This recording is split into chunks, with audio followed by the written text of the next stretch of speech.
परमपिता परमात्मा की अपार कृपा से, बंदी छोड़ की दया से सिक्किम में ये मूल ज्ञान का प्रचार प्रसार होने जा रहा है। बहुत बड़े भाग होते हैं उन जीवों के जो अपने पूरे जीवन काल में एक बार भी इस मूल ज्ञान को सुन पाते हैं, इस आत्म ज्ञान को सुन पाते हैं।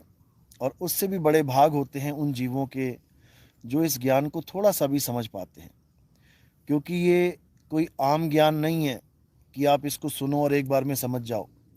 बड़े बड़े ऋषि मुनि, बड़े बड़े पीर पैगंबर औलिया, बड़े बड़े धर्मों के ठेकेदार इस सत्संग को सुनकर भी नहीं समझ सकते कि आखिर नितिन दास बता है। ये किसको समझ में आएगा? जिस पर मालिक की कृपा हो, जिस की दया हो, जिस पर अल्लाह का करम हो, केवल वही इसको समझ सकता है। जिस पे वाहेगुरु की दया हो, केवल वही इसको समझ सकता है।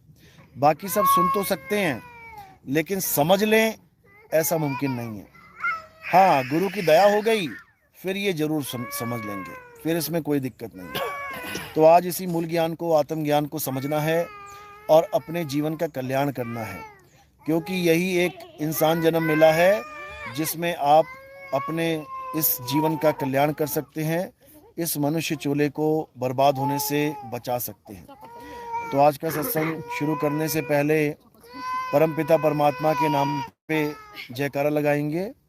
बोलिए परमपिता परमात्मा की, सदगुरु बंदी छोड़ कबीर साहिब की, सभी संतों की, सभी भक्तों की, सदगुरु मदन पति साहिब की, दीवान जवाहर पति साहिब की, सदगुरु दुलम पति साहिब की, सदगुरु राम सेवक साहिब की, सदगुरु वैरागपति साहिब की, करीनापुर धाम की, सभी संतों की, आए हुए भक्तों की, इनके माता पिता गोपाल की, इनके गुरुदेव की, सकल हंस को बंदगी साहेब बंदगी सतनाम।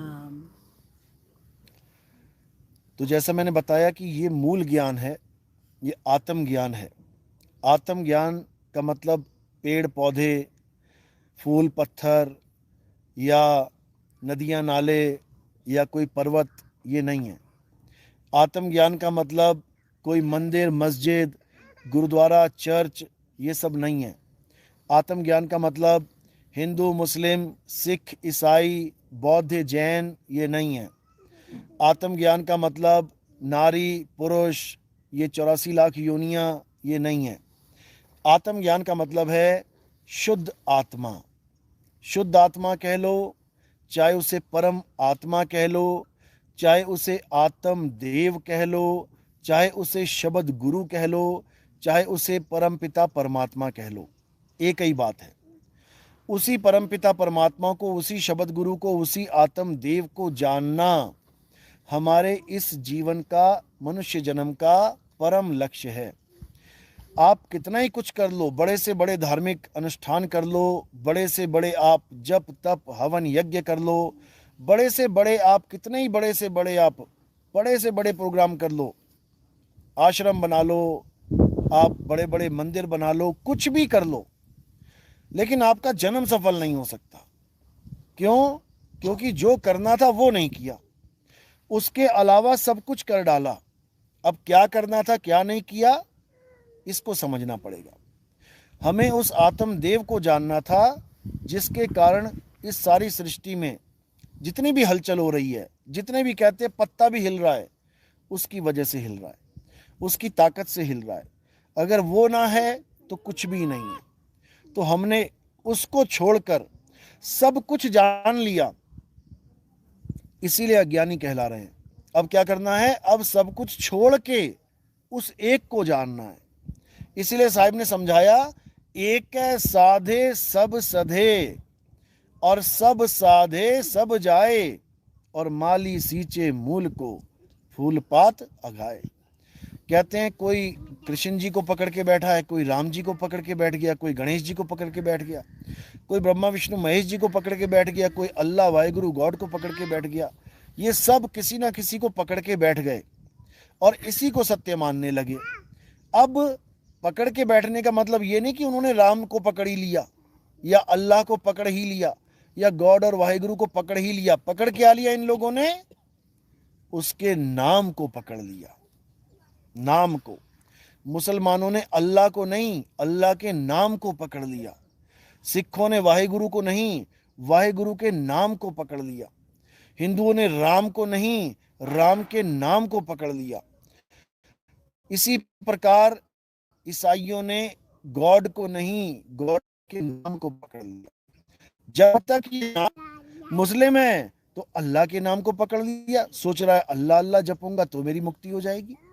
सिख है तो वाहिगुरु के नाम को पकड़ लिया, सोच रहा है वाहिगुरु वाहिगुरु करूंगा तो मेरी मुक्ति हो जाएगी। ईसाई है तो गॉड के नाम को पकड़ लिया, सोच रहा है गॉड गॉड कर लूंगा तो मुक्ति हो जाएगी। किसी की मुक्ति होने वाली नहीं है। क्यों मुक्ति क्यों नहीं होगी? क्योंकि इन्होंने केवल नाम को पकड़ लिया है, जबकि पकड़ना किसको था? उस नाम के तत्व को। जैसे जब आपको प्यास लगती है तो आप क्या पीते हो? पानी। लेकिन एक पानी है नाम और एक पानी है तत्व। नाम तुम्हारे मुंह में पड़ा ही हुआ है, कभी भी बोल लो पानी पानी पानी, लेकिन जो तत्व है वो ढूंढना पड़ता है कि पानी कहाँ है, कैसे मिलेगा। तो नाम तो मुंह में रखा ही है, पानी पानी पानी, लेकिन पानी कहाँ है इसको ढूंढना पड़ेगा। इसलिए कबीर साहब ने जपने को मना किया है। ना मैं जप में, ना मैं तप में, ना एकांत निवास में, जपने को मना कर दिया है। तो क्या करने को बोला है? ढूंढने को। पानी पानी जपना नहीं है, क्या करना है? पानी ढूंढना है। मोह को कहां ढूंढे रे बंदे, मैं तो तेरे पास में। यानी परमात्मा कब मिलेगा? जब हम उसको ढूंढना चालू करेंगे। हमने उसको ढूंढना छोड़ के उसको जपना चालू कर दिया, उसके नाम जपने चालू कर दिए, इसीलिए हमारा जन्म सफल नहीं हो पा रहा है। इसीलिए हम जप तप में फंस के वापस नरकों में चले जाते हैं। क्योंकि बोला भी गया है तपोराज राजो नरकम, यानी तपस्या करने वालों को राज मिलता है और राजपाट भोगने के बाद नरक मिलता है। तो इनडायरेक्टली आपको तपस्या ये जब तब कहाँ पहुंचा रहा है? नरक में ही पहुंचा रहा है। बस बीच में एक पड़ाव है राजपाट का, यानी बड़े आदमी बन जाओगे। उसके बाद बड़ा आदमी जब बन जाएगा तो क्या करेगा? शोषण करना चालू कर देगा। आज जितने भी बड़े आदमी हैं, सब तो नहीं कहते, लेकिन मोस्टली आप देखोगे बड़ा आदमी छोटे आदमी का शोषण करके ही बड़ा बन रहा है। तो जब शोषण करेगा तो क्या होगा? तपोराज और राजो नरकम, यानी बड़ा आदमी बनो। बड़ा आदमी बनना चाहिए, लेकिन किसी गुरु के सानिध्य में रहना चाहिए। क्योंकि बड़ा आदमी जब कोई बन जाता है तो उसके अंदर अहंकार आ जाता है, मैं ये हूँ, मैं वो हूँ, मैं ये कर दूंगा, मैं वो कर दूंगा। तो उसके ऊपर एक गुरु होना ही चाहिए जो उसको मार्गदर्शन करता रहेगा कि बेटा ये मत करना, भोगना पड़ेगा, ये मत करना, हालत खराब हो जाएगी। इसीलिए पहले राजा के भी ऊपर कौन होता था? राजगुरु। आप देखोगे जितने भी राजा महाराजा हैं, इनके राज में राजगुरु जरूर होते थे। राजा जब धर्म संकट में पड़ जाता था, जब उसको समझ में नहीं आता था कि अब क्या करें, क्या सही और क्या गलत है, तो वो गुरुजी से आज्ञा लेता था, गुरुजी से परामर्श लेता था, गुरुजी से अपनी दुविधा बताता था, और गुरु उस राजा को धर्म के अनुसार क्या सही है क्या गलत है बता के उसकी दुविधा खत्म करता था। लेकिन आज गुरु नाम से लोग चिढ़ जाते हैं कि हम गुरु क्यों बनाए, हमें क्या जरूरत है गुरु की। अरे भाई, राम कृष्ण से कौन बड़े, तिन्हू तो गुरु कीन, और तीन लोक के वो धनी, गुरु आगे आधीन। राम और कृष्ण से बड़े तो नहीं हो गए तुम। जब राम और कृष्ण जी भी गुरु धारण करके बैठे हैं, कौन थे राम जी के गुरु? कौन थे? वशिष्ठ जी। कौन थे कृष्ण जी के गुरु? संदीपन जी। जो तीन लोग के मालिक कहला रहे हैं, भगवान कहला रहे हैं, वो भी बिना गुरु के नहीं है, निगुरे नहीं है वो भी। और तुम सोच रहे हो कि तुम्हें गुरु की क्या जरूरत है। अरे गुरु बिन माला फेरते, गुरु बिन दोनों निष्फल है, चाहे पुराण। यानी तुम कितनी माला फेर लो, बिना गुरु के तुम्हें भगवान मिलने वाला नहीं है। तुम कितना ही दान दे दो बिना गुरु के, उसका फल मिलने वाला नहीं है। पता नहीं कहां दे दो दान, तुम्हारे दान का भी मिसयूज हो जाए। गुरु तुम्हें बताएगा कहाँ दान देना है, कहाँ नहीं देना है। तो गुरु के परामर्श से ही जो लोग चलते हैं उनका जन्म सफल होता है। और केवल रामकृष्ण जी के गुरु नहीं थे, बड़े बड़े राक्षसों के भी गुरु जी थे।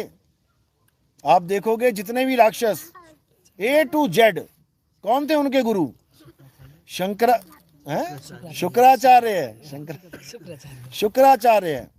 शुक्राचार्य वो गुरु थे जो तुच्छ से तुच्छ राक्षस को भी ऐसा मार्ग बता देते थे कि वो भगवान को प्रकट कर देता था।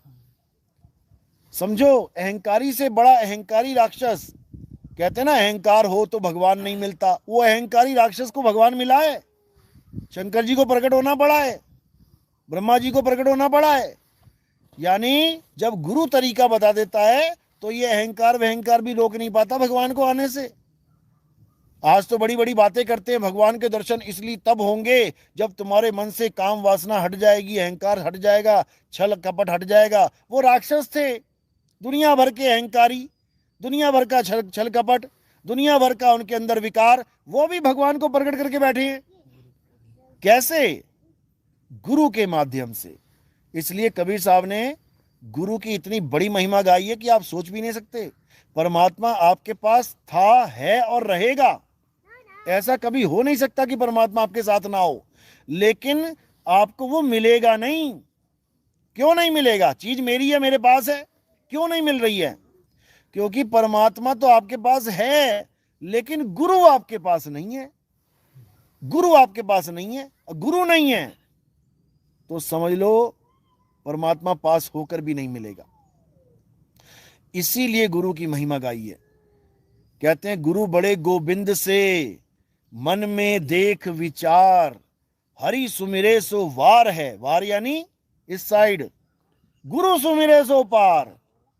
कहते तुम सारी उम्र लगे रहो परमात्मा परमात्मा परमात्मा परमात्मा करने, कभी ना मिलेगा वो। परमात्मा परमात्मा करते करते नरक में चले जाओगे। कैसे मिलेगा? गुरु गुरु कहना शुरू कर, गुरु गुरु बोल कि मुझे गुरु मिल जाए, मुझे गुरु जी मिल जाए, मुझे गुरु जी मिल जाए, फिर देख तुझे कैसे परमात्मा मिलेगा। क्योंकि गुरु ही बताएगा परमात्मा कैसे मिलेगा। तो लोगों को ये नहीं पता कि परमात्मा रूपी ताले की चाबी गुरु जी के पास है। वो तब खुलेगा, वो तब खुलेगा। तो कह रहे हैं शब्द विहंगम चाल हमारी, कहें कबीर सतगुरदई ताली। खुले कपाट शब्द जनकारी, और पिंड अंड के पार सो देश हमारा है। कर नैनो दीदार महल में प्यारा है। तो इसी को समझना है। इसीलिए गुरु की महिमा इतनी बड़ी है कि आप सोच भी नहीं सकते। परमात्मा के आगे गुरु खड़े हों तो कहते हैं गुरु जी के पैर पहले छू लेना भाई, परमात्मा के बाद में छू लेना चलेगा। अगर गुरु के पैर नहीं छुए तो कहो परमात्मा हो जाए तुमसे। तो इसीलिए कबीर पंथ में गुरु की महिमा है। और गुरु का मतलब ये नहीं है कि तुमने गुरु जी को भगवान ही बना दिया, यानी मेरे गुरु जी मेरे भगवान हैं, सबके गुरु जी सबके भगवान हैं। कोई गुरु जी भगवान नहीं है, भगवान से बड़े हैं लेकिन भगवान नहीं है, याद रखना। भगवान नहीं है, भगवान से बड़े हैं वो। तो भगवान कौन है, परमात्मा कौन है? वो इस कुल का मालिक है, वो सबका मालिक है, वो सब जीवों का मालिक है, सब जीवों का एक पीव वही है। तो करना क्या है? गुरु क्या समझाता है? गुरु हमें कैसे मालिक से मिलना है और मिलके कैसे एक हो जाना है, दो नहीं रहना है। कि तुम परमात्मा को ढूंढ रहे हो, ढूंढते ढूंढते ढूंढते तुम्हें परमात्मा मिल भी गया, तब भी तुम कह रहे हो कि मैं अलग रहता हूं, परमात्मा अलग रहता है, या मैं परमात्मा को देखता हूं, परमात्मा मुझे देखता है। अगर ये बात चल रही है तो समझ जाना कि उसने परमात्मा को कभी देखा ही नहीं। क्योंकि परमात्मा को जिसने भी प्राप्त किया है वो परमात्मा से जुदा रह ही नहीं पाया है, वो एक हो गया है। इसी को बोला लाली मेरे लाल की, जित देखूं तित लाल। और लाली देखण मैं गई, मैं ही हो गई लाल। यानी जिसको मैं ढूंढना चाह रहा था, जब मैंने उसको ढूंढा तो मैं वही हो गया। इसको समझना है। तो कह रहे हैं सोई जाने देव जनाई, और जानत तुम ही होई जाई। कह रहे सोई जानेऊ, यानी वो जान पाएगा परमात्मा को। जेहू देत जनाई, जिसको परमात्मा जनवा देगा, खुद से नहीं जान सकता कोई भी। और जनवाने का रास्ता कैसे मिलेगा? वो संत से मिलेगा, गुरु से मिलेगा, वो साधु से मिलेगा। साधु मतलब ये नहीं कि भगवा चोला पहन लिया और जटाएं बढ़ा ली बन गए साधु जी। साधु का मतलब ये भी नहीं कि सफेद कपड़े पहन लिए हो गए साधु जी। साधु का मतलब है जो साधना जानता है, यानी एक निशाना साधने को साधु कहते हैं। कहें कबीर सुनो भाई साधो, यानी जो तुम्हारा निशाना इस संसार में लगा हुआ है, तुम्हारे ध्यान का निशाना इस संसार में लगा हुआ है, उस निशाने को क्या कर देना है? शब्द में लगा देना है। संसार से परे उस आत्म देव में लगा देना है। बस जैसे निशाना आत्म देव में लगा, तुम्हारा जन्म मरण का रोग खत्म हो जाएगा। तो इसी को कबीर साहब बार बार समझा रहे हैं कि गुरु वो होता है जो तुम्हें और परमात्मा को एक कर दे। ऐसा नहीं होगा कि सतलोक पहुंच गए और वहां पर परमात्मा का आसन लगा है और तुम्हारे हाथ में चवर पकड़ा दिया, अब तुम चवर कर रहे हो उसको, यानी परमात्मा अलग है और तुम अलग हो। ये महा अज्ञान है, ये महा अज्ञान है, ये माया का खेल है। क्योंकि फिर कई बार चवर पकड़ाए जाएंगे तुम्हें। सतलोक में पहुंचोगे, सतपुरुष बैठा है, पहले सतपुरुष के चवर करो, उसके बाद तुम्हें अलख पुरुष के चवर करने पड़ेंगे अलख लोक में जाके, फिर वहां चवर करो। फिर आगे अगम लोक में अगम पुरुष के चवर करने पड़ेंगे, फिर वहां चवर करो। फिर अनामी लोक में अनामी पुरुष के चवर करते फिरोगे, तुम्हारा जीवन चवर करते करते बीत जाएगा और परमात्मा को पा नहीं पाओगे। क्यों? क्योंकि ये चारों ही माया के रूप हैं। कर नैनो दीदार महल में प्यारा है। जब इस वाणी को पढ़ोगे, 32 कलियां हैं इसमें, जब लास्ट में देखोगे कि सतलोक, अलख लोक, अगम लोक, अनामी लोक, ये सारी महिमा गाने के बाद कबीर साहब क्या बता रहे हैं? कह रहे हैं काया भेद किया निर्वारा, ये सब रचना पिंड मंझारा, और माया अवगति जाल पसारा, सो कारीगर भारा है। यानी ये अलख लोक, अगम लोक, सतलोक, अनामी, ये सब माया का खेल है, ये सब माया का खेल है। अरे आदि माया कीनी चतुराई और झूठी बाजी पिंड दिखाई, अवगति रचना रची अंडमाही, और ताका प्रतिबिंब डाला है। ये प्रतिबिंब का ज्ञान है। प्रतिबिंब का मतलब होता है नकली, यानी झूठ, यानी नकल, यानी परछाई। जैसे कुत्ते के सामने शीशा लगा है, अब शीशे में उसको क्या दिखाई दे रहा है? निज स्वरूप दिख रहा है या प्रतिबिंब? बस इतना ही समझना है। शीशे में प्रतिबिंब दिखाई देता है। और ये जितने अज्ञानी जीव हैं जो कबीर साहब की वाणी पढ़ते और कहते हैं, देखो नितिन दास कहता है कि निज स्वरूप देखना है, और यहां लिखा है कि जैसे दर्पण में निज स्वरूप देखा गया, वो निज स्वरूप नहीं देखा गया, वो प्रतिबिंब देखा गया है दर्पण में।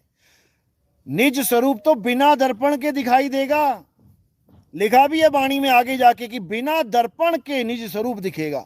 लेकिन इन अज्ञानियों को पढ़कर भी नहीं समझ में आता कि लिखा क्या है। तो बात यही है, यानी प्रतिबिंब ही माया का खेल है और निज स्वरूप माया से परे है। जब दर्पण हटा दोगे, दर्पण हटा दिया, अब बताओ प्रतिबिंब कैसे देखोगे? दर्पण हटाने के बाद नकली माल चला जाएगा और असली माल बचा रह जाएगा। यानी दर्पण हटाते ही केवल निज स्वरूप बचा, प्रतिबिंब नहीं बचा। लेकिन ये बात उन लोगों के समझ में नहीं आती जो प्रतिबिंब को ही सत्य मान बैठे हैं। यानी जब तक कुत्ता किसी और को देख रहा है, तब तक वो प्रतिबिंब को ही देख रहा है, वो माया को देख रहा है। जब शीशा हट जाएगा, तब जो बाकी रह जाएगा उसे निज स्वरूप कहते हैं। बस यही समझना है। तो इसी को साहिब ने क्या बोला कि जैसे स्वान कांच मंदिर में भरमते भूख मरे हो, यानी जब तक कुत्ते को अपने से अलग कोई और दिखाई दे रहा है, तब तक वो भौंक भौंक के मर जाएगा।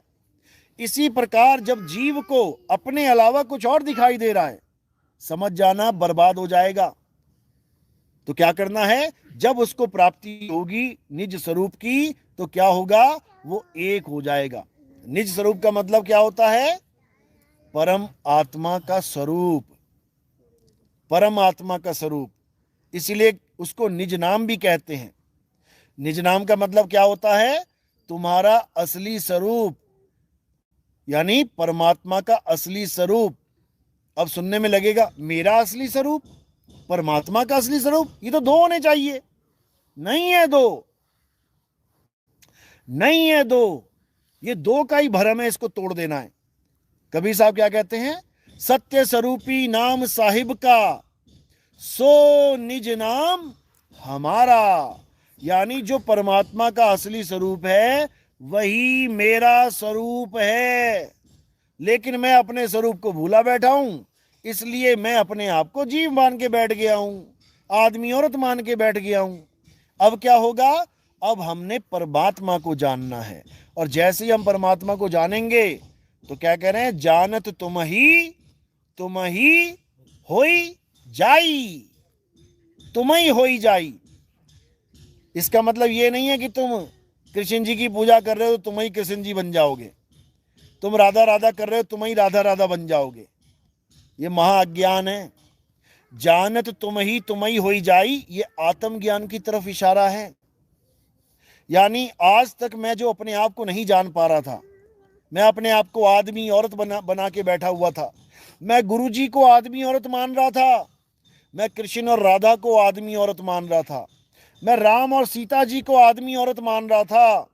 लेकिन अब मैं जान गया कि ना तो वो आदमी औरत हैं और ना ही मैं आदमी औरत हूं। यानी हम काया माया नहीं हैं, हम क्या हैं? हम आत्मा हैं। कृष्ण जी आत्मा हैं, मैं भी आत्मा हूं। तो जानत तुम ही, यानी तुम्हें आत्मा के रूप में जानकर तुम ही होई जाई, मैं भी वही हूं, हम एक ही हो गए हैं। इसी को गरीबदास जी ने बोला है। क्या कहते हैं? अरे कोटि तो ब्रह्मा भय और कोटि भय ईश, साहिब तेरी बंदगी से ये जीव हुए जगदीश। अब बताओ क्या बता दिया उन्होंने? तुम ही जगदीश हो जाओगे। आज जो तुम जगदीश जगदीश करते करते ढूंढ रहे हो, तुम ही जगदीश हो जाओगे, समझो। और कैसे होगे? विहंगम चाल से। विहंगम चाल यानी जैसे चुंबक एक लोहे को खींचती है, किस चाल से खींचती है? विहंगम चाल से। क्या लोहा रुक रुक के पहुंचता है चुंबक तक? कभी करके देख लेना। जो ये लोग ये बताते हैं कि इस नाम से तुम पहले रूहानी मंडल में जाओगे, वहां पर ये प्रकाश देखोगे, ये आवाज सुनोगे, फिर दूसरे रूहानी मंडल में जाओगे, फिर ये आवाज सुनोगे, ये प्रकाश देखोगे, फिर तीसरे में, चौथे में, पांचवें में जाओगे और ये आवाज, ये सब अज्ञान है, ये सब अज्ञान है, ये विहंगम चाल है ही नहीं। कोई कहे जी ब्रह्मा जी के लोक में जाएंगे, विष्णु जी के लोक में जाएंगे, शंकर जी के लोक में जाएंगे, ये लोक में जाने वाला ज्ञान है ही नहीं, ये विहंगम चाल है ही नहीं। विहंगम चाल है चुंबक ने लोहे को खींचा और लोहा डायरेक्ट चुंबक से जाके चिपक गया, एक बार भी नहीं रुकेगा रास्ते में। इसी को बोला है लोह चुंबक की प्रीत ज्यों, लोह को लेत उठाए, और ऐसा शब्द कबीर का काल से लेत छुड़ाए। यानी जब कबीर साहब का शब्द तुम्हारे जीवन में आ जाएगा, चुंबक की तरह खींचेगा तुम्हें। वो ऐसा नहीं है कि उसको जपना पड़ेगा, लोहा कुछ भी नहीं जपेगा, बस चुंबक के पास चला जाए एक बार, चुंबक अपने आप खींच लेगी उसे, बिना कोई नाम जपे। लोहा ये थोड़ी जपेगा चुंबक चुंबक चुंबक चुंबक, तब खींचेगी वो। नहीं जपना है कुछ भी, ना मैं जप में, ना मैं तप में, और ना एकांत निवास में, खोजी होए तुरंत मिल जाऊं एक पल की तलाश में। कहें कबीर सुनो भाई साधो, मैं तो हूं विश्वास में, अंधविश्वास में नहीं कि तुम पत्थर को भगवान मान के कहो मैंने तो विश्वास कर लिया कि पत्थर नहीं भगवान है। डूबेगा, डूबेगा। नहीं तो 50 किलो का पत्थर लेके मार देना गंगा नदी में छलांग, अभी लग जाएगा पता, पत्थर भी डूबेगा, तुझे भी डुबाएगा। तो इसलिए अब उसको भगवान नहीं मानना जिस पे तुमने विश्वास कर लिया, अब उसको भगवान मानना जो वो है। तुम सोना किसको मान लोगे? पीतल को मान लोगे? करके देख लेना विश्वास पीतल पे कि नहीं मैं पीतल, तुझे पीतल नहीं, मैं सोना मानता हूं। ले लियो स्वाद उसके बाद। तो सोना किसको मानना है? सोने को ही सोना मानना है, पीतल को सोना नहीं मानना है। परमात्मा किसको मानना है? पत्थर को नहीं मानना है। परमात्मा किसको मानना है? पेड़ों को नहीं मानना है। परमात्मा किसको मानना है? ये गाय को, ये सांप को, ये चूहों को, ये मोर को, जिनकी पूजाएं चल रही हैं, इनको नहीं मानना है। परमात्मा किसको मानना है? परमात्मा परमात्मा को ही मानना है। इसको तत्व ज्ञान कहते हैं, इसी को यहोवा कहते हैं। लोग हमें कहते हैं, आप यूट्यूब में शॉर्ट्स लगाते हो, उसमें यहोवा यहोवा करते हो, आप ईसाई हो क्या? बताओ। अब मैंने यहोवा बोल दिया तो मैं ईसाई हो गया? अरे यहोवा का मतलब है यहोवा, मैं वो हूं जो मैं हूं, मैं वो नहीं हूं जो तू मान बैठा है। यहोवा का मतलब है मैं वो हूं जो मैं हूं। अब मैं क्या हूं, ये जानने के लिए तुम्हें गुरुजी के पास जाना पड़ेगा। गुरुजी बताएंगे वो है क्या, उस तत्व को क्या कहते हैं, उस तत्व का क्या ज्ञान है, क्योंकि ये तत्व ज्ञान है। तुम कृष्ण जी को शरीर नहीं मान लेना, तुम राम जी को शरीर नहीं मान लेना। शरीर तो उन्होंने धारण किए हैं, और जो चीज धारण की जाती है उसको उतार भी दिया जाता है। मैंने अस्त्र शस्त्र धारण किए तो मैं उसको उतार भी दूंगा, मैं थोड़ी नहीं हो गया अस्त्र शस्त्र। मैंने कपड़े धारण किए, कपड़े उतर भी जाएंगे, मैं थोड़ी नहीं हो गया कपड़े। इसी प्रकार ये सारे शरीर धारण किए गए हैं। मत्स्य अवतार, कुर्म अवतार, आगे देख लो बरा अवतार, आगे परशुराम अवतार, नरसिंह अवतार, राम अवतार, कृष्ण अवतार, वामन अवतार, बुद्ध अवतार, ये सब देह धारण की गई हैं और उतारी भी गई हैं। अब लोग कहते नहीं ये तो अवतार है तो भगवान है। अगर ये भगवान है, अगर ये अवतार है, महाअवतार हैं, तो मरने नहीं चाहिए थे। तो कृष्ण जी के पैर में क्या लगा? तीर लग गया। तो यानी भगवान को मारने वाला भगवान से भी बड़ा हो गया, वो बहेलिया भगवान से ही बड़ा हो गया। भगवान ने तो किसको मारा? राक्षसों को। इधर भगवान को भी किसी ने मार दिया। वो तो महाभगवान हो जाना चाहिए, क्योंकि हम लोग तो यही मानते हैं कि मारने वाला बड़ा है, मरने वाला छोटा। रावण मरा, छोटा था। कंस मरा, छोटा था। मारने वाले बड़े थे। राम जी ने मारा, कृष्ण जी ने मारा, इसलिए भगवान मान लिया। लो कृष्ण जी को मारने वाला भी बैठा है यहाँ पे, यानी कृष्ण जी से भी बड़ा है कोई। तो ये सब अज्ञान है। नरसिंह अवतार, नरसिंह अवतार को किसने मारा? किसने मारा? हिंदू धर्म वालों से पूछ लो कि नरसिंह अवतार भगवान थे? हाँ भगवान थे, विष्णु जी का अवतार था। किसने मारा उसको? हैं? दुर्गा ने मारा? नहीं मारा। किसने मारा? हिरण्यकश्यप को तो नरसिंह भगवान ने मारा। नरसिंह जी को किसने मारा? शिव जी ने मारा। शिव जी ने मारा उनको। अब बताओ, यानी भगवान को भगवान मार रहा है। क्योंकि तुम लोग कभी नहीं समझ सकते कहानी चल क्या रही है, क्योंकि पहली बात तो तुम्हें पूरी कहानी सुनाई ही नहीं गई, अधूरा ज्ञान दिया गया। अधूरा ज्ञान दिया गया तुम लोगों को। केवल ब्रह्मा विष्णु महेश जी को भगवान करके तुम्हारे सामने बैठा दिया गया। अभी तुम्हें इनकी पूरी स्टोरी नहीं पता है कि विष्णु के आगे महाविष्णु कौन है, शिव के आगे सदाशिव कौन है, और ब्रह्मा के आगे ब्रह्म कौन है। अभी ये तुम्हें नहीं पता है।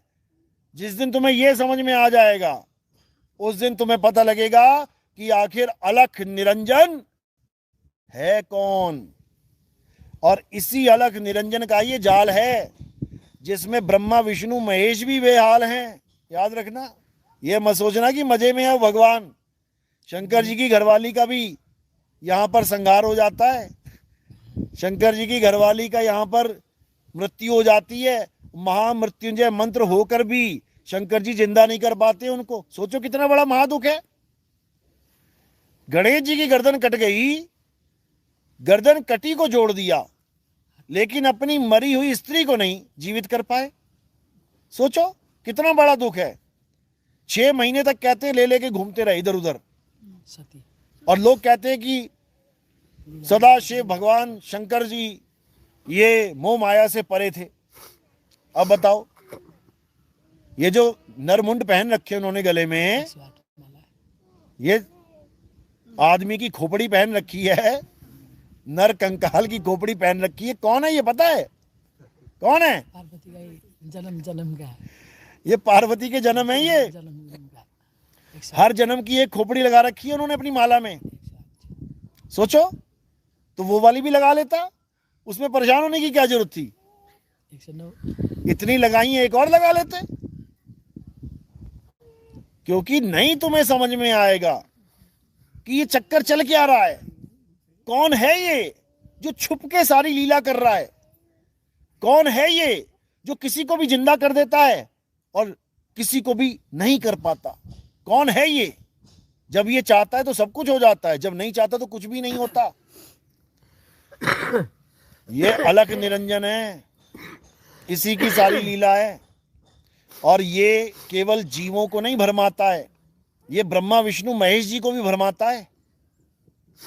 ये केवल जीवों को ही अन्य अन्य अलग अलग लोकों में नहीं फंसाता कि अलग अलग लोक बना रखे हैं इसने माया के द्वारा, कि ये गणेश जी का लोक है, ये ब्रह्मा जी का लोक है, ये विष्णु जी का लोक है, ये शंकर जी का लोक है, ये गोलोक है, ये ब्रह्मलोक है।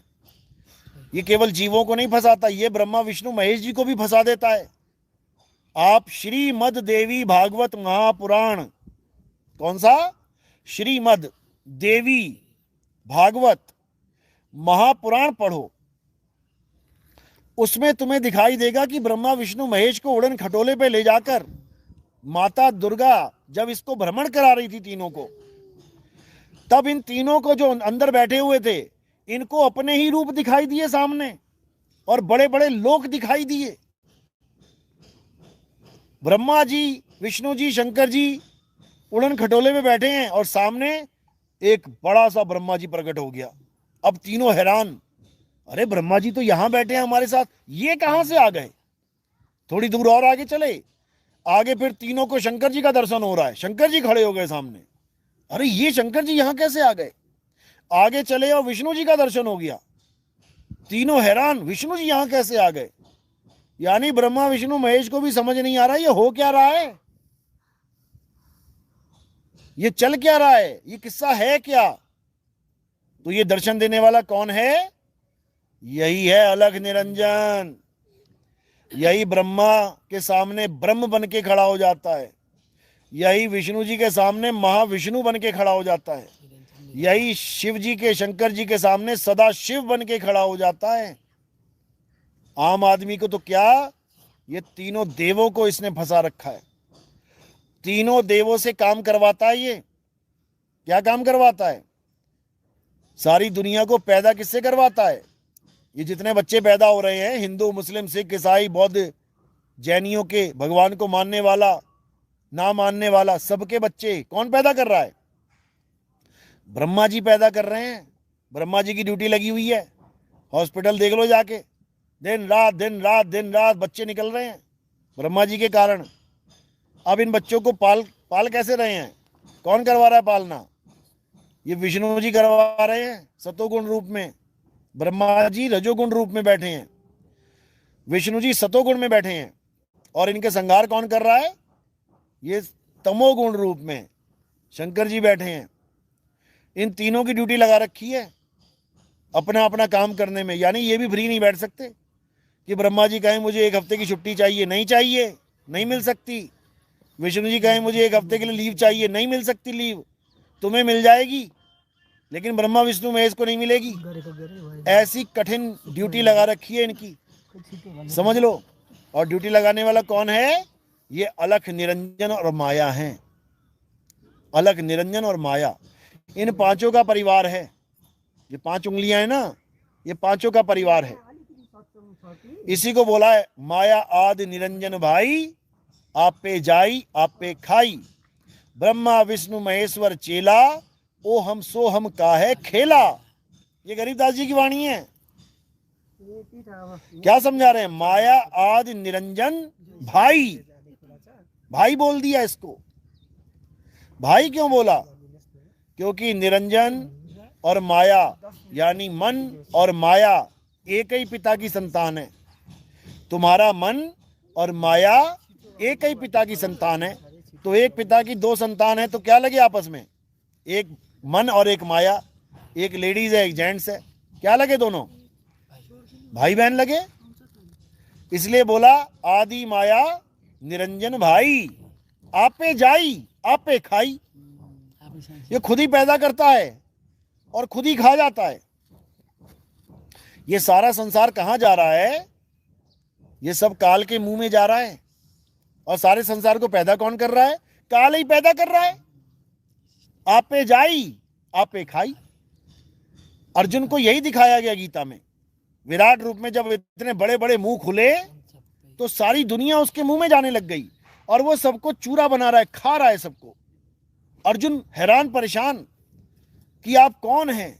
सारी दुनिया को आप अपने जबड़ों में चबा रहे हैं, लोगों के सिर तोड़ रहे हैं, चूरा बना रहे हैं, लहू लुहान सिरों को जीभ से चाट रहे हैं। आप कौन हैं?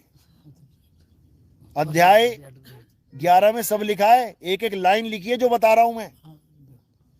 आप कौन हैं? तब उन्होंने ये नहीं कहा कि मैं परमात्मा हूं। उन्होंने क्या कहा? हे अर्जुन, इन तीन लोक का नाश करने वाला मैं ही काल हूं। मैं काल हूं। जिसके लिए बोलते हैं ना, काल उसका क्या बिगाड़े भगत है महाकाल का। ये है काल, इससे कोई नहीं बच सकता। चाहे महाकाल का भगत हो चाहे अकाल का भगत हो, वो नहीं बच सकता। सबने उसके मुंह में जाना है, क्योंकि नियम है प्रकृति का। आए हैं तो जाएंगे। राजा रंक फकीर, फकीर भी जाएंगे, लेकिन जाने का तरीका अलग है। एक सिंहासन चढ़ चले और एक बंधे जंजीर। अब सिंहासन पे कौन चढ़ के जाएगा और बंधा हुआ कौन जाएगा, ये डिपेंड करता है आपके गुरु जी के ऊपर। अगर आपका गुरु सतगुरु है तो आप सिंहासन पे बैठ के जाओगे, और अगर आपका गुरु अधूरा है, अज्ञानी है, तो जंजीरों में बंधे जाओगे और तुम भी तुम्हारा गुरुआ भी, दोनों लपेटे जाओगे। इसी को बोला अंधा गुरु अंधा चेला, और दोनों नरक में ठेलम ठेला। तो सतगुरु कौन होता है? समझ लो, सतगुरु कभी नाम नहीं जपवाता। सतगुरु किसी का नाम नहीं जपवाता। वो कभी नहीं कहेगा कि राम राम जप ले, श्याम श्याम जप ले, राधे राधे जप ले, अल्लाह अल्लाह जप ले, वाहिगुरु वाहिगुरु जप ले, कबीर कबीर जप ले। बिल्कुल नहीं। बल्कि वो सब नाम छुड़वा देता है। इसीलिए मदन साहब क्या बोल रहे हैं? सोई गुरु पूरा कहावे, जो दो अक्षर का भेद बतावे, एक छुड़ावे एक लखावे, तब प्राणी निज घर को जावे। यानी सच्चा गुरु वो होता है जो सारे नामों को छुड़वा दे। हिंदी के छोड़ दे, पंजाबी के छोड़ दे, उर्दू के छोड़ दे, अरबी के छोड़ दे, स्पेनिश छोड़ दे, डच छोड़ दे, फ्रेंच छोड़ दे, पुर्तगीज छोड़ दे, सारे नाम छोड़ दे। और क्या कर? अपनी आत्मा को जान, आत्म देव को पहचान, आत्म ज्ञान को जान, तब होगा तेरा कल्याण। नहीं तो 84 में होगा घमासान। देख लो हो रहा है। उधर 20 कुत्ते आए और हिरण की पार्टी पे हमला कर दिया। अब नोच नोच के खा रहे हैं, जिंदा खा रहे हैं, फाड़ फाड़ के, जिंदा भगा भगा के पेट खींच लिया, नोच नोच के आधा फाड़ दिया, अंदर से सारा माल जिंदा जिंदा का ही खा रहे हैं। यही नरक है, महानरक है ये, समझ लो। कुत्तों से बच भी गया हिरन, भागते भागते प्यास लगेगी, पानी पीने गया तो मगरमच्छ बैठा है, आजा बेटा इधर, तुझे मैं बताता हूँ पानी कैसे पीते हैं। अभी तो खूब स्टोरेज कर करके रखा हुआ है, 2-2 हजार लीटर की टंकियां चढ़ा ली तुमने ऊपर। अभी खूब मोटरें लगा लगा के पानी खींच रहे हो जमीन में से। क्यों? इंसान जन्म मिला है बेटा। जब 84 में चले जाओगे, अभी तो मोटर लगाने वाले गुरु को भगवान मान लिया तुमने। पानी से मोटर पानी खींचने वाले, मोटर लगवाने वाले गुरु को भगवान बता रहे हो।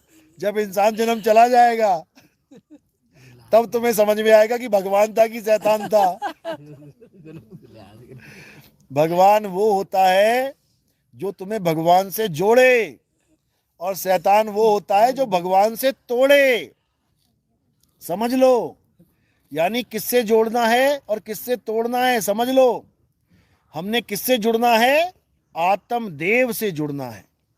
गुरु ग्रंथ साहब में संतों ने यही बोला है, आत्मदेव पूजिए गुरु के सहज सुभाए। यानी अगर पूजा करनी है तुमने किसी की, तो किसकी करनी है? आत्मदेव की। वो आत्मदेव ही देवों का देव महादेव है। उस आत्मदेव के आगे सब फेल हैं। उस आत्मदेव से जुड़ जाना है। जुड़ेगा कौन? जीव। जीवात्मा जुड़ेगा। यानी आप जब आत्मदेव से जुड़ोगे, जब सिंहासन पे बैठोगे, तब क्या अवस्था बन जाएगी? कह रहे हैं अब तो जाए चढ़े सिंहासन और मिले हैं सारंग पानी।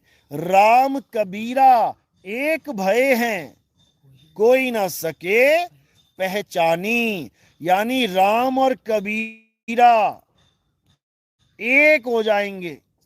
इसी को बोला है आत्मा परमात्मा एक को करे, अंतर की दुविधा अंतर मरे।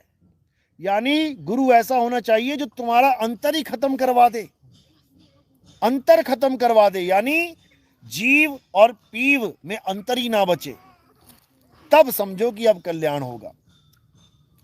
तो इसी को बार बार कबीर साहब समझा रहे हैं कि ऐसे गुरु की शरण में जाओ जो तुम्हें एक एक कर दे, दो ना करे।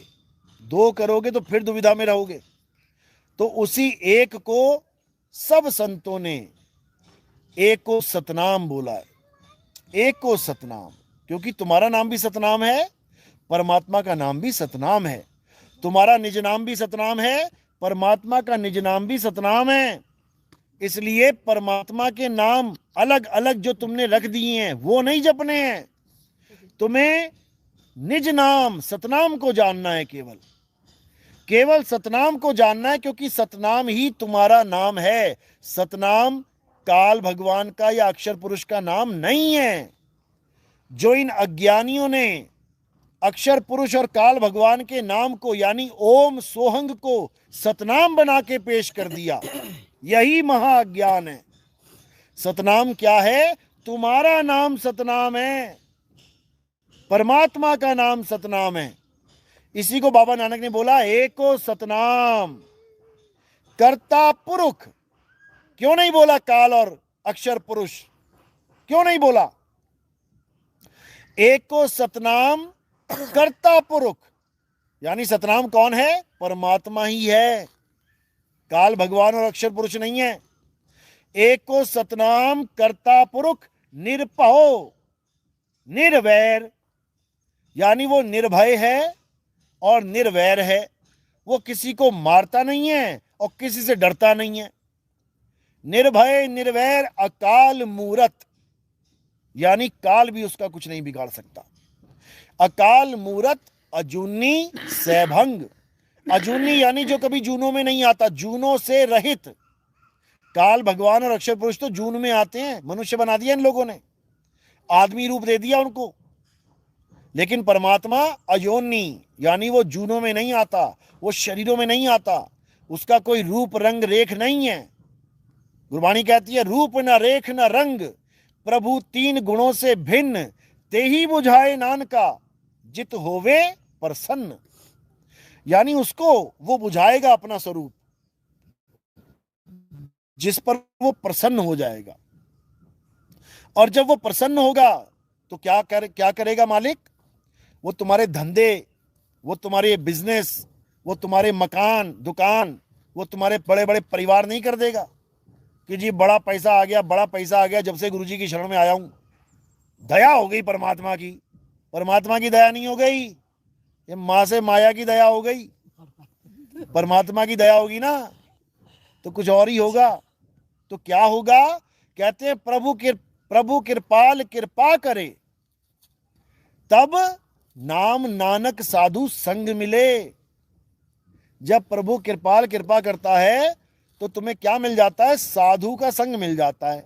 साधु का संग मतलब ये नहीं कि भगवान चोले वाला कोई और चोले वाला बैठ गया तुम्हारे आगे आके बन गया साधु।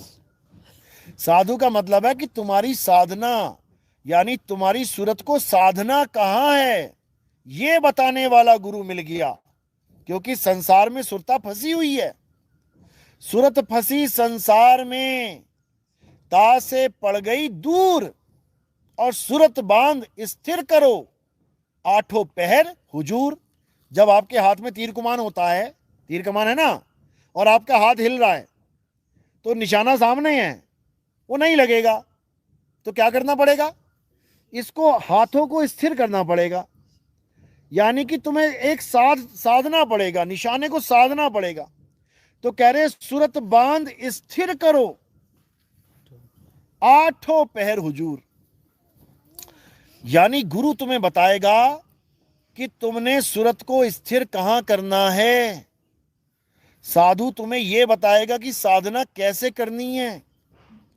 साधना का भेद मिल जाने का मतलब होता है तुम्हें दूसरी दीक्षा मिल जाना।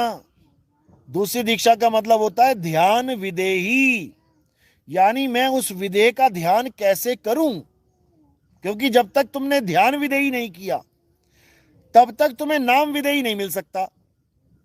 इसीलिए साहिब ने बोला ध्यान विदेह और नाम विदेहा, दो लख पावे मिटे संदेहा।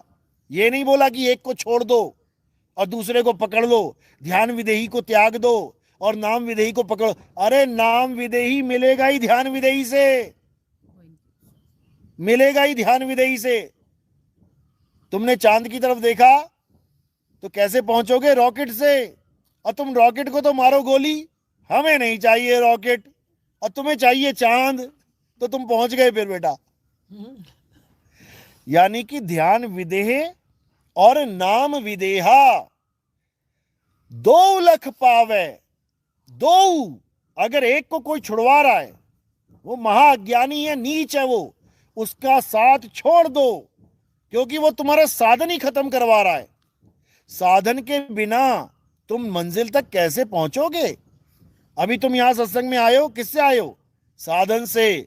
कोई कार से आया है, कोई बस से आया है, और कार तुमने खाई में फिकवा दी और तुम सोच रहे हो मैं सत्संग में आ जाऊं 200 किलोमीटर दूर, वहीं रह जाओगे बैठे हुए। तो कह रहे हैं दोनों को करना पड़ेगा, ध्यान विदेह और नाम विदेहा, दो लख पावे मिटे संदेहा। तब तुम्हारा संदेह, जन्म जन्म का ये जो संदेह है, ये खत्म हो जाएगा। तो साधना कैसे करनी है? इस भागती हुई सूरत को एकाग्र करना है, इसी को साधना कहते हैं।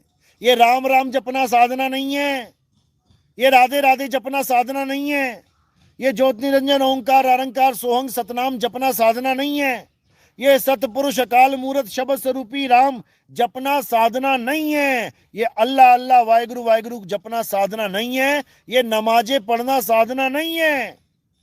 अपनी सूरत को संसार से हटा के सत्य के साथ जोड़ना साधना है। बस इतना ही काम करना है। इसी को साहिब ने बोला है, सूरत फंसी संसार में, ता से पर गई दूर, और सूरत बांध स्थिर करो आठों पहर हुजूर। आठों पहर यानी 24 घंटा। बस एक ही काम करना है तुमने। क्या करना है? अर्जुन की तरह निशाना साध लेना है। अब इसका मतलब ये नहीं है, कई लोग कहते हैं ये गुरुजी ना ये दुनियादारी छुड़वा देंगे हमारी सारी, ये तो बैरागी बना देंगे भाई। अर्जुन के आगे निशाने में देखो आप, अर्जुन के आगे पेड़ भी है, अर्जुन के आगे पूरा पक्षी भी है, अर्जुन के आगे टहनियां भी है, पत्ते भी हैं, डाल भी है, तना भी है, उस चिड़िया का सिर भी है, पंख भी है, पैर भी है, पूंछ भी है, पेट भी है, गला भी है, गाल भी है, बाल भी है, सब कुछ है, और आंख भी है, सब कुछ है उसके सामने। लेकिन ध्यान कहां रखा? आंख पे। इसका मतलब यह नहीं कि बाकी सब नहीं है, बिल्कुल हैं, लेकिन उसका ध्यान नहीं है। यानी तुम्हें सबके साथ रहना भी है, लेकिन किसी में ध्यान नहीं फंसाना है। बस समझ लो तुमने साधना कर ली। और अगर तुमने ध्यान फंसा लिया तो क्या होगा, तो बाकी लोगों की तरह तुम्हारा निशाना नहीं लगेगा। जिसका तुम ध्यान करोगे तुम्हें वैसा ही एक शरीर मिल जाएगा। जड़ भरत नाम का एक ऋषि था, खूब तपस्या करी, खूब भक्ति करी, खूब नाम जपा, खूब दुनिया भर का तामझाम किया। हिरण का बच्चा आ गया एक आश्रम में बुढ़ापे में, उसके बच्चे को पाल लिया, उसको पिलाया खिलाया, खूब उससे प्यार किया, लाड किया, दुलार किया। अच्छा किया, जीवों से प्यार करो। लेकिन गलती क्या हो गई कि उसमें ध्यान फंसा लिया। प्यार करो, कई लोग कहते हैं अच्छा मतलब अब भैंसे पालना बंद कर दे गुरुजी, नहीं तो अगला जन्म भैंस का हो जाएगा। अब अपने जो कुत्ते पाल रहे हैं इनको छोड़ दे, नहीं तो अगला जन्म कुत्ते का हो जाएगा। नहीं होगा, नहीं होगा। तुम 100 भैंसों के बीच में रहो, तुम 100 गाय के बीच में रहो, कभी नहीं फंसोगे। कब? जब तुम्हारा ध्यान उसमें नहीं होगा। काम करो लेकिन ध्यान मत करो। इसी को कहते हैं हाथ कामवाल और चित्त रामवाल। यानी हाथों से काम करो और प्रभु का ध्यान करो तो समझ लो कि तुम निकल गए। और तुम भैंसे चराते चराते भैंसे ही तुमने दिमाग में घुसा ली हैं, और सोते भैंसा, उठते भैंसा, सोवत भैंसा, जागत भैंसा, तो बेटा तुम अगले जन्म में बन जाओगे भैंसा। क्योंकि वो हिरण बन गया। वो जड़ भरत ऋषि था, वो हिरण बन गया। भगवान तक ने लाज न रखी उसकी कि सारी उम्र मेरा नाम जपाए, चलो इसमें हिरण योनि ना दूं। कुछ नहीं कर सकता भगवान अगर अंत समय में तुम्हारा नहीं है ध्यान। समझ लो। तो कबीर साहब यही समझाते हैं कि अपने ध्यान को शब्द में स्थिर करो, तब ये ध्यान यानी सुरता शब्द में समा जाएगी। इस सुरत को जाप अजपा अनहद में मत लगाओ। अगर तुमने जाप अजपा अनहद में लगा दिया तो तुम्हारा जन्म बर्बाद हो जाएगा। इसी को बोला है जाप मरे अजपा मरे अनहद भी मर जाए, सुरत समाए शब्द में वाको काल न खाए। यानी सुरत समाए शब्द में, यानी तुम्हारे निज स्वरूप में, तुम्हारे परमात्मा के स्वरूप में तुम्हारा ध्यान, तुम्हारी सुरता जब समा जाएगी तो तुम्हारा ध्यान जहां पर होगा वहीं तुम्हारा वास होगा। जहां आशा तहां वासा। उसके बाद तुम्हारा जन्म मरण का चक्कर खत्म हो जाएगा और सदा सदा के लिए तुम आजाद हो जाओगे। बोलिए परमपिता परमात्मा की सदा ही जय हो। साहिब बंदगी सतनाम। मेरी बात समझ में आई है? किस किस की आई है? बहुत अच्छी बात है, बहुत बढ़िया। तो अब रामनवमी आने वाली है, गणेश चतुर्थी आने वाली है, तो कहाँ ध्यान रखना है? अपने शब्द गुरु पे ध्यान रखना है, तब कल्याण होगा। चलो